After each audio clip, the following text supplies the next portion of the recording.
ẹ káàbọ̀ sórí ìkànnì wa yẹn olólùfẹ́ wa. Ṣé dáadáa la bá yín? Gẹ́gẹ́ bẹ́ẹ̀ ti mọ̀ pé Lizzy àti Iyabo Ojo àtàtọ́jú ni wọ́n. Godmother Lizzy rèé tó fọ̀ léta. Ẹ wo fídíò wọn àlẹ́ tán máa play fún yín. Tó bá yẹ pé ìgbà àkọ́kọ́ rèé tẹ̀ ń darapọ̀ mọ́kàn ni wá bá wa subscribe kó like kó comment kó lè máa jẹ́ àǹfààní kọ́ńtẹ́ǹtì báyìí lóòrèkóòrè. Gẹ́gẹ́ sọ wípé fídíò wọn àlẹ́ tán máa play fún yín. Ẹ wo fídíò náà rèé ẹ̀ náà ẹ̀gbọ́n kan tí Godmother Lizzy sọ. Ẹ̀yọ́ ọmọ yìí ẹ wà lórí ọwọ́ ìyẹ̀pẹ̀ ìpọ̀ ìpè tí pọ̀ jù ìpè tí pọ̀ jù ìpè tí pọ̀ jù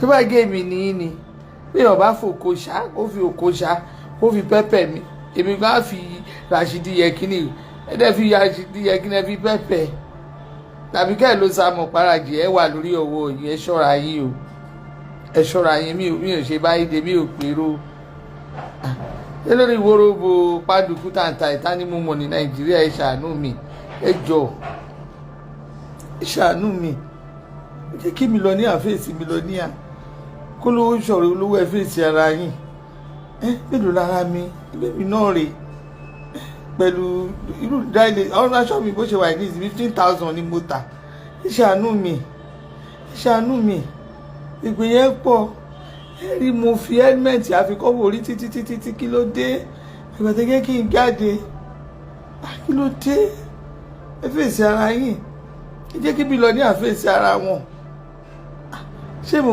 àbí báwo ẹ ṣáà rí tèmi tí ń ṣe báyìí de tèmi èèyàn mi rẹ̀ ẹ máa rí ọmọ tagbọ́tìkú yọ ọmọ bọ́ìsì àdúgbò mi náà lẹ máa rí ń bẹ̀ àwa ti sẹ́ẹ̀tì wa ara wa bí báyìí olówó dẹ̀ẹ̀dẹ̀ ṣe kìdí sẹ́yìn yẹrẹ ẹ̀gẹ́ ọjọ́ ń ṣe kìdí tí kí wàá tèmi ti gẹ́ ń bẹ̀ kí ló dé ìpè ipò ẹ lọ bá wọn lọ́wọ́ èkó kan mi ó ẹni tẹ́ ẹ̀ rí ń bẹ̀ yẹ èmi kọ́ ó kàn dàbí ẹni tó dàbí èmi kọ́ mi ò sí ń bẹ̀ èsì ń bẹ̀ ẹ̀dẹ̀ bẹ̀rẹ̀ sí ṣépè fún mi ìgbà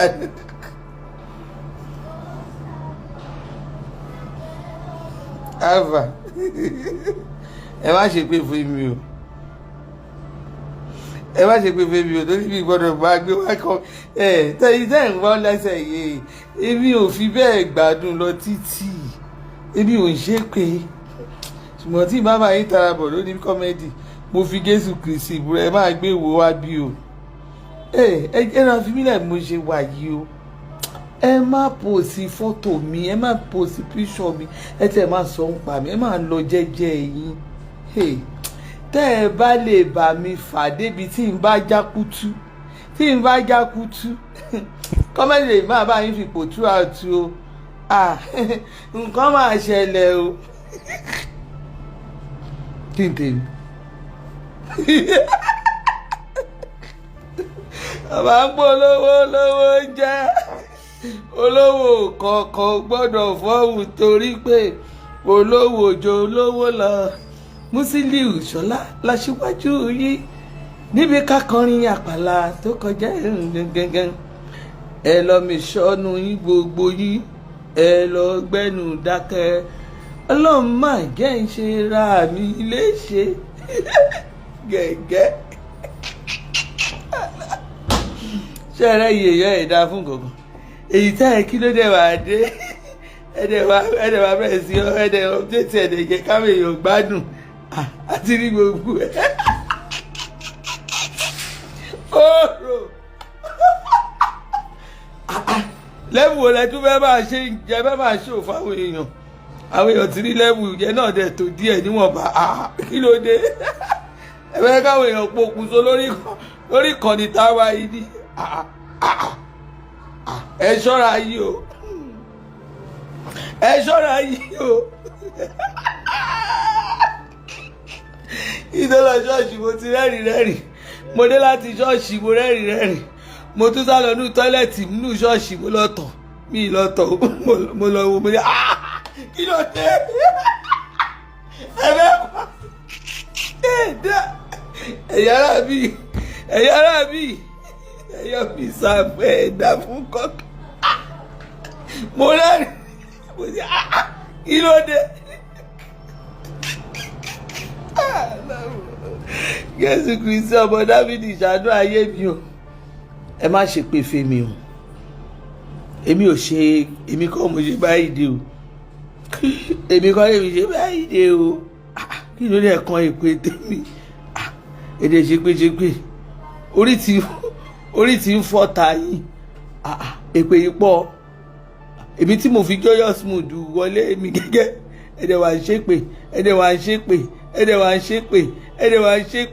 Èpè báwo kí n tèmi?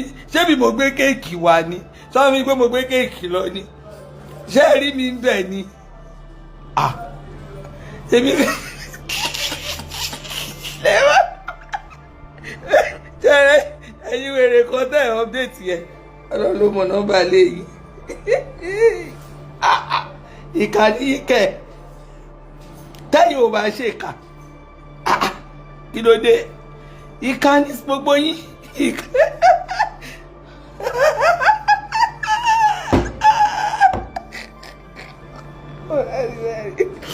Mi ò rẹ̀ ní bá mi rẹ́rìn. Mo rẹ́rìn ojú yọ fótó. Ẹ bá rojú yẹn rí mo rí látàárọ̀. Ó ti rẹ́rìn gbogbo mi ń dà gbogbo ojú mi ní. Ìwòdé láti jọ́ọ̀jì. Mi ò lè sùn. Kí ló dé?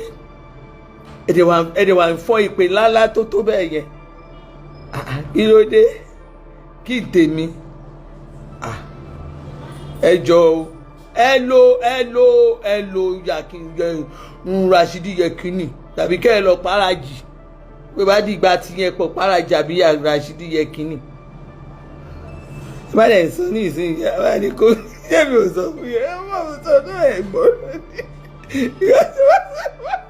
Bá tẹ̀ sùn tẹ̀ gbọ́rọ̀.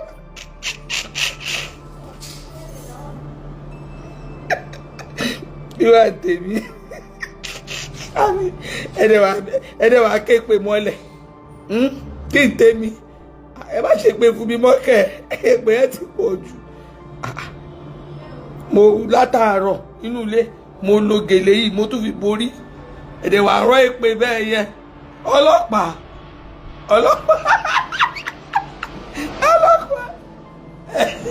Wọ́n ti ṣe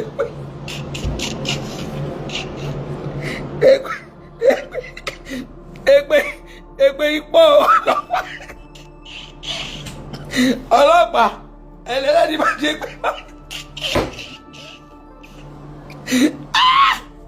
ọ̀rọ̀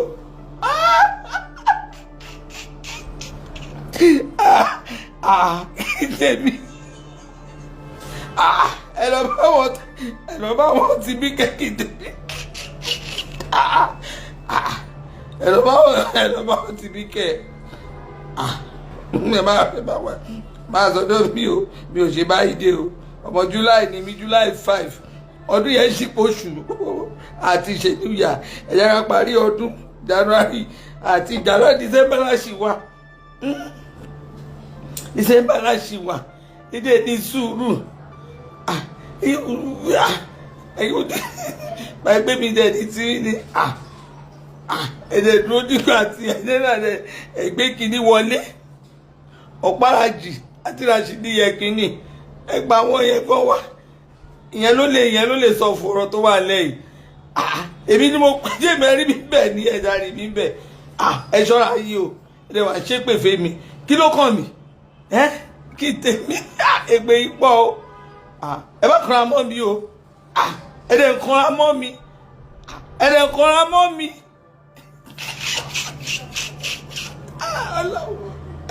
Jésù Kristi ọmọ Dáfídì ṣàánú mi èpè ipò o náà kanra kí n tèmi kí ló dé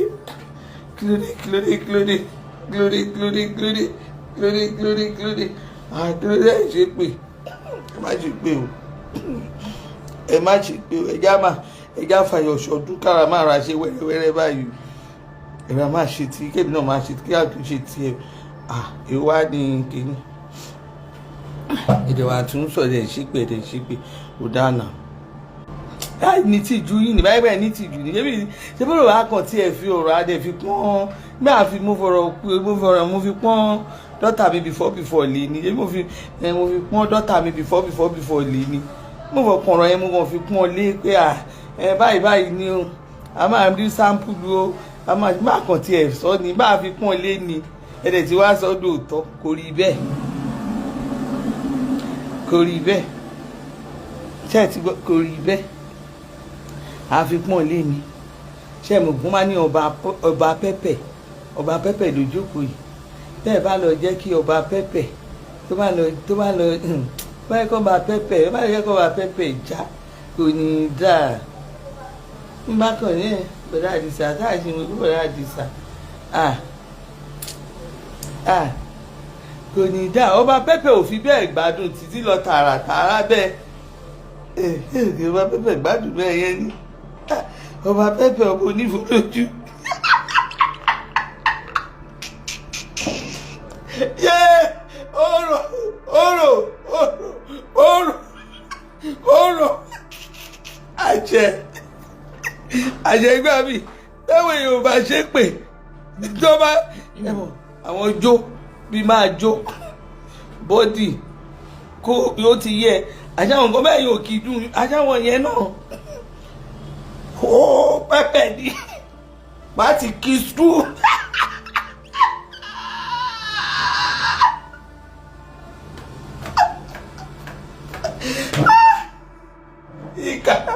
ìkà gbọ́ lórí social media ẹ burú o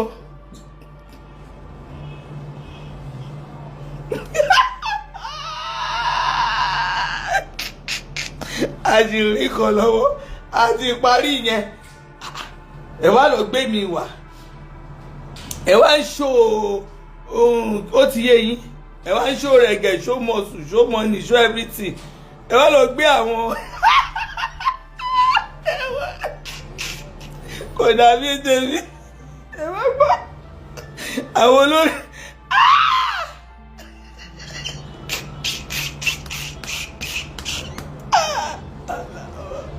wo ẹgbà burú ẹgbà lóde kiri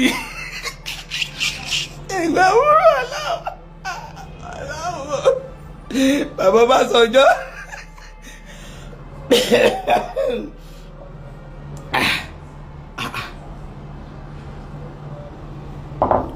dọ́tà mi before sọ bá mi sọ fáwọn ọmọ ìyẹn buhari ẹ̀gbọ́n náà ló dé.